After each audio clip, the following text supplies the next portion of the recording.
The world watched with bated breath as a shadow war between Israel and Iran erupted into open conflict.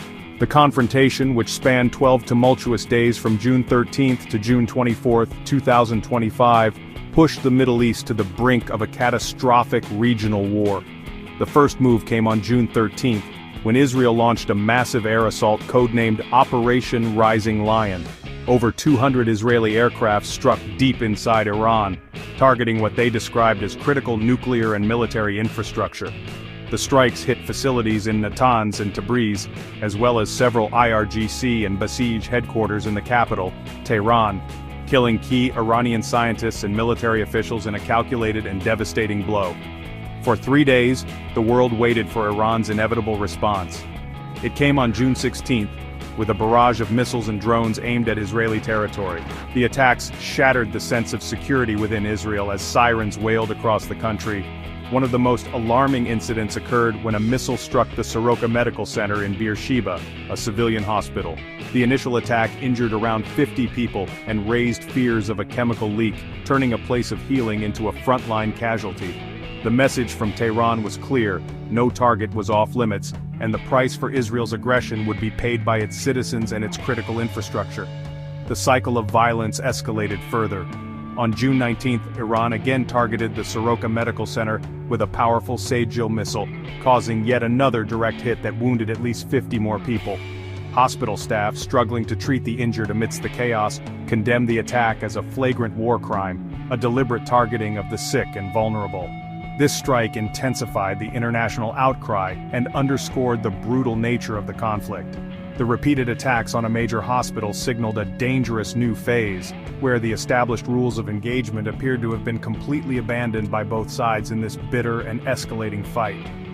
The conflict took a dramatic turn on June 21, when the United States officially entered the fray. President Trump announced Operation Midnight Hammer, a decisive American military intervention. Advanced B-2 stealth bombers alongside submarines launched powerful bunker-buster bombs against 3 of Iran's most sensitive and fortified nuclear sites: Natanz, Fordow, and Isfahan. This direct American involvement transformed the bilateral conflict into a major international crisis. The U.S. justified its actions as an act of collective self-defense in support of its ally Israel, but the move sent shockwaves through global capitals, raising fears of a much wider and unpredictable war. The human cost of this 12-day war was severe, though figures from both sides remain contested. According to Iranian government reports, the death toll reached 610 people, while some non-governmental organizations placed the number higher at 974. These casualties included at least 387 civilians, alongside 268 military personnel. The number of wounded was even greater, with estimates ranging from 3,458 to 4,746 individuals.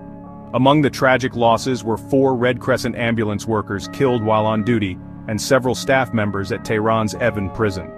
These numbers paint a grim picture of the widespread suffering inflicted upon the Iranian population during the intense aerial bombardments. On the Israeli side, the official death toll was reported to be between 29 and 30 people, with hundreds more wounded. The number of injured varied widely in reports, from just under 600 to over 3,200, reflecting the chaos of the missile and drone attacks. The nation mourned specific losses, such as that of 18-year-old soldier Eitan Zaks, who was killed in a missile strike. The psychological impact on the Israeli public was immense, as the attacks brought the war directly into their cities and homes.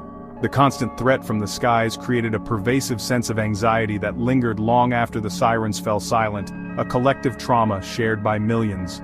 The physical destruction was extensive and strategically significant. In Israel, the repeated strikes on Soroka Hospital caused severe damage to a vital civilian institution, disrupting healthcare for an entire region. In Iran, the damage to military and nuclear sites was declared monumental by the United States, though Tehran downplayed the impact as merely superficial. Beyond military targets, residential areas in both countries suffered from the fallout of the strikes.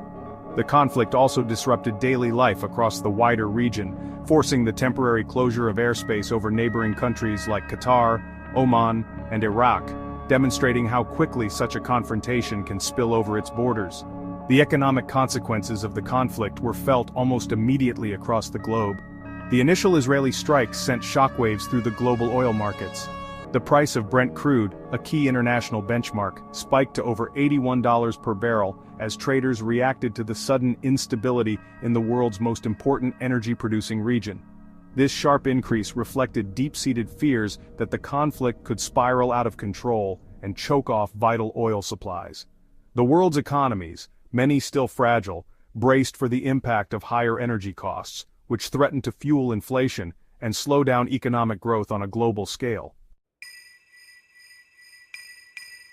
The conflict cast a harsh spotlight on the world's dependence on the Strait of Hormuz.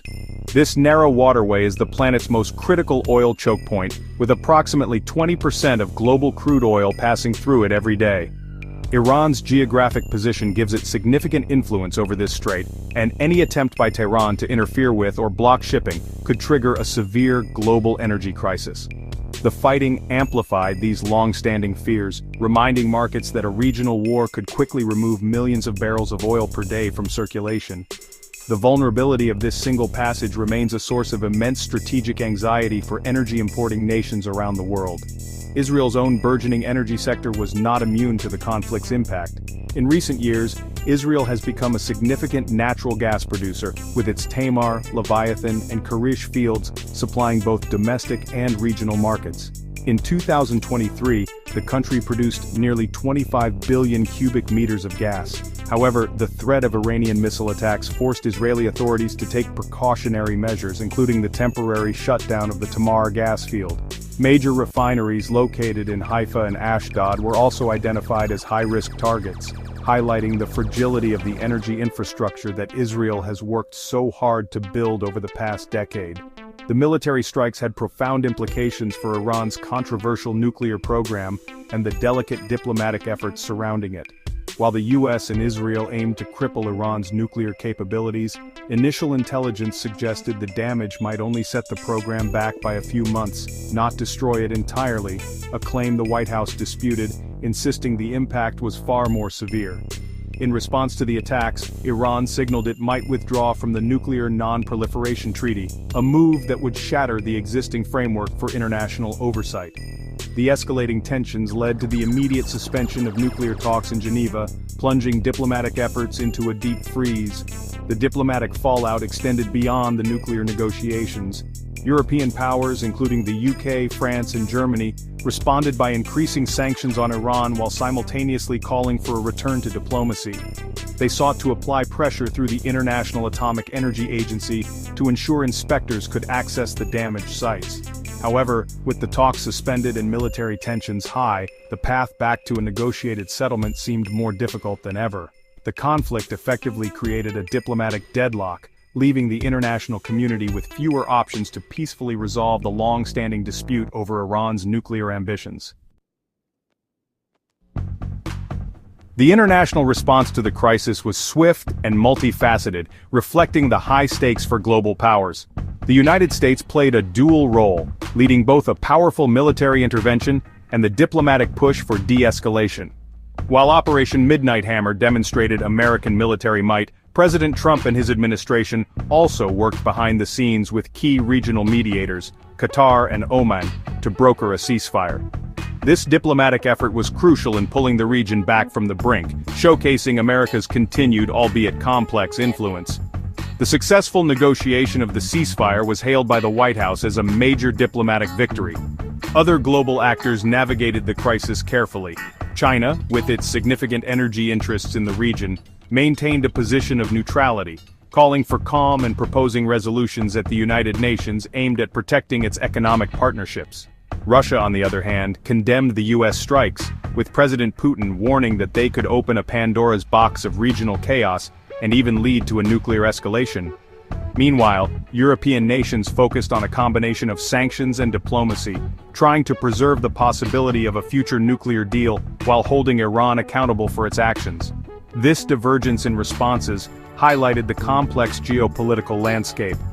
The ceasefire, which took effect on June 24, was a fragile and carefully phased agreement.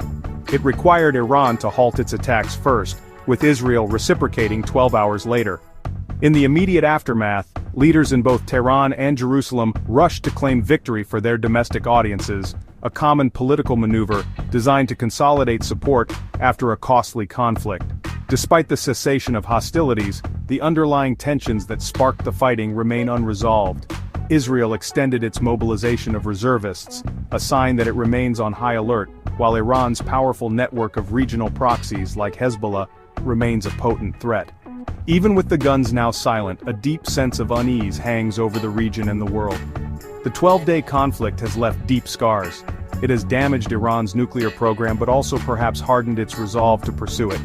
It has exposed the vulnerability of civilian populations and critical infrastructure to modern warfare. The world remains worried because the fundamental issues, Iran's nuclear ambitions, its regional influence and Israel's security concerns have not been solved.